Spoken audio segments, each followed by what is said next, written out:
pagi anak-anak. Baik, selamat pagi. Apa kabar kalian hari ini? Wah, luar biasa sehat semua ya.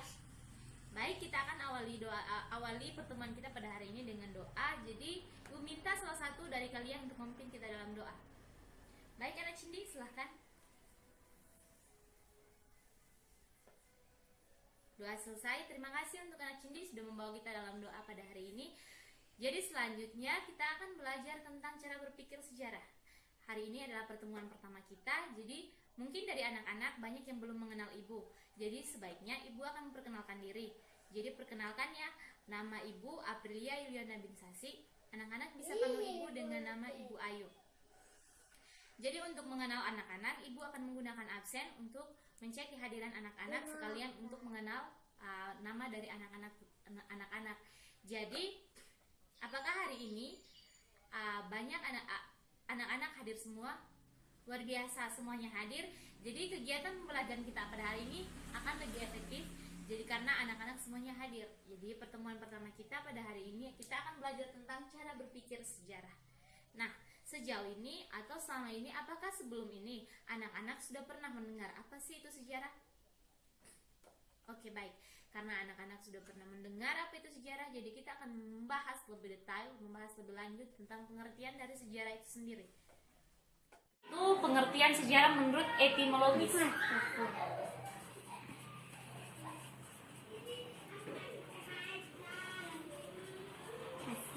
Pengertian sejarah yang pertama adalah etimologis.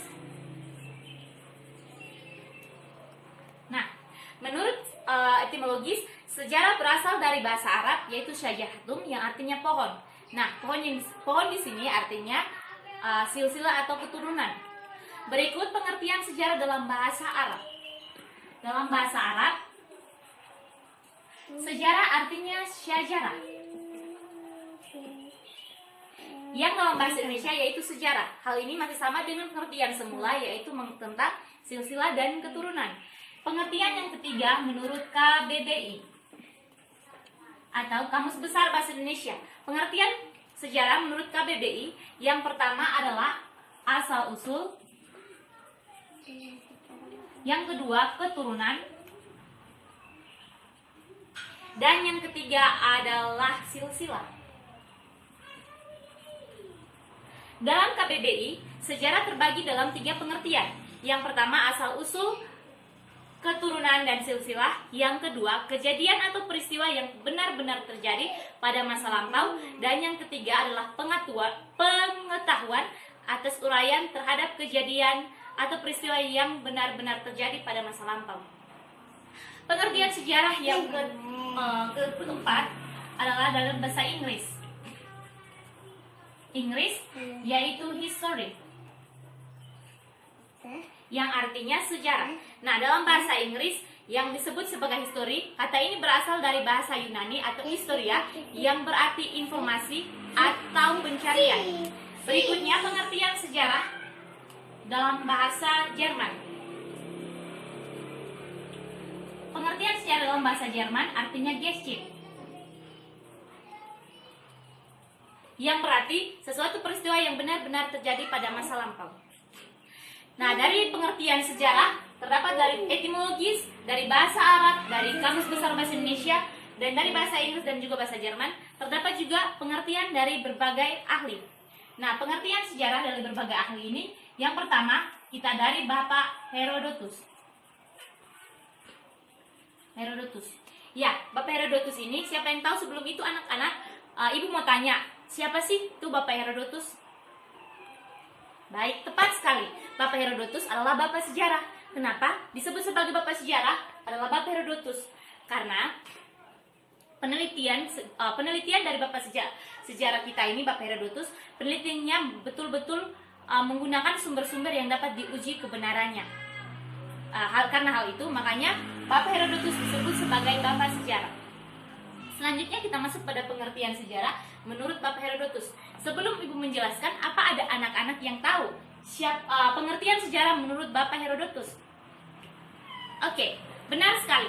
Jadi pengertian sejarah menurut Bapak Herodotus yaitu sejarah bukan berkembang dan bergerak lurus ke depan, dengan tujuan yang pasti, melainkan bergerak melingkar yang tinggi rendahnya lingkaran disebabkan oleh keadaan manusia itu sendiri. Berikut pengertian sejarah menurut ahli yang berikut, yaitu R.G. Collingwood.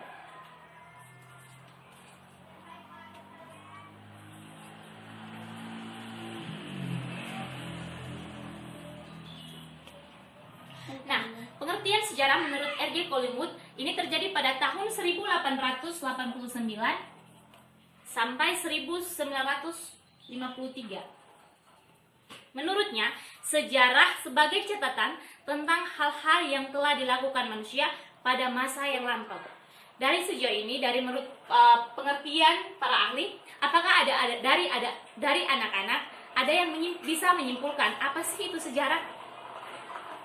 Oke, jika tidak ada, Ibu akan membantu untuk menyimpulkan pengertian dari sejarah itu sendiri. Jadi baik anak-anak, dari setiap pengertian yang kita ambil, kita dapat menyimpulkan bahwa sejarah adalah ilmu pengetahuan yang mempelajari tentang suatu kejadian atau peristiwa manusia yang terjadi pada masa lampau dalam kurun waktu tertentu. Oke, baik, karena sudah bagian pertama tentang pengertian sejarah, kita sudah membahas poin per poin. Jadi dari anak-anak ada yang kurang paham? Jika tidak ada yang kurang paham, waktu selanjutnya Ibu berikan kepada anak-anak untuk memberikan pertanyaan. Luar biasa karena semua sudah mengerti. Jadi kita masuk pada subbab yang kedua, yaitu tentang konsep manusia, ruang dan waktu. Manusia, ruang dan waktu. Yang pertama kita akan bahas tentang konsep manusia. Nah, kenapa dalam sejarah ada konsep manusia? Jadi begini anak-anak, konsep manusia. Manusia merupakan objek dalam suatu sejarah. Nah, sejarah itu akan terjadi jika ada manusia sebagai pelaku dari terjadinya kejadian sejarah. Begitupun sebaliknya, sejarah itu akan terjadi jika ada objek atau jika ada pelaku, yaitu manusia. Nah, dari konsep manusia ini, peristiwa atau kejadian, manusia adalah pelaku dari semuanya. Dari peristiwa atau kejadian yang terjadi pada masa lalu, bisa berlangsung batasan ruang dan tempat. Berikut kita masuk pada konsep ruang. Suatu peristiwa yang terjadi pada masa lampau yang dilakoni oleh manusia dapat terjadi dalam suatu ruang atau tempat, karena sejarah berlangsung dalam suatu tempat atau ruang. Dan yang berikut konsep waktu.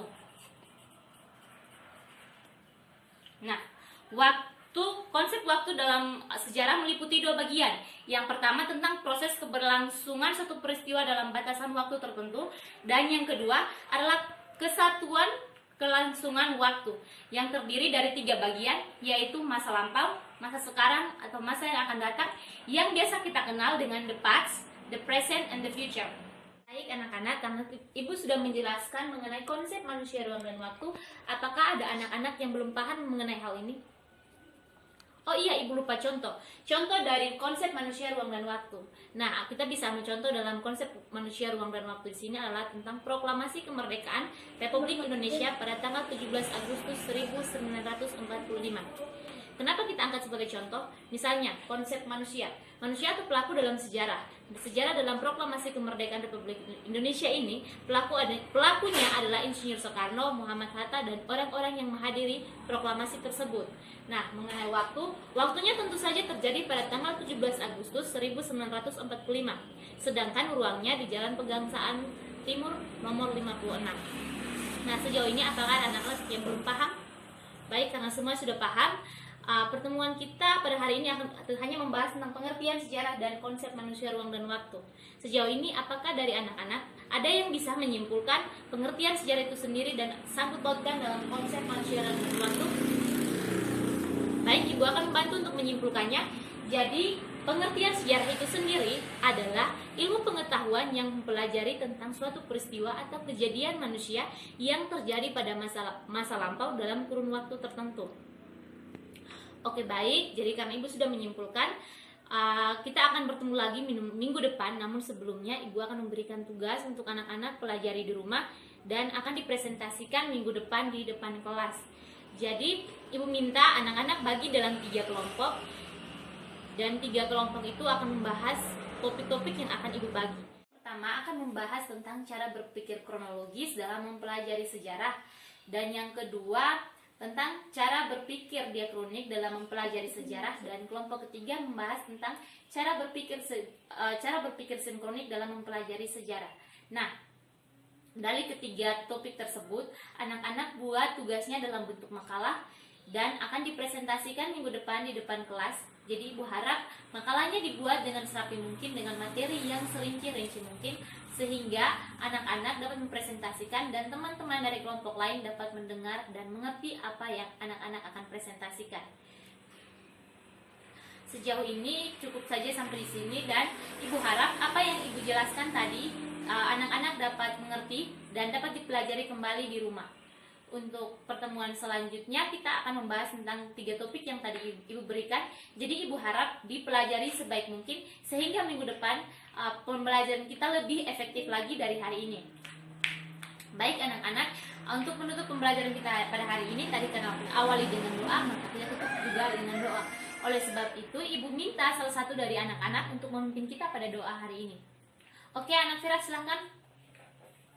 Doa selesai. Terima kasih untuk anak Vera sudah membawa kita dalam doa. Jadi sampai jumpa minggu depan. Ibu harap kalian tetap sehat sehingga pertemuan minggu depan semua bisa hadir lagi. Sampai jumpa.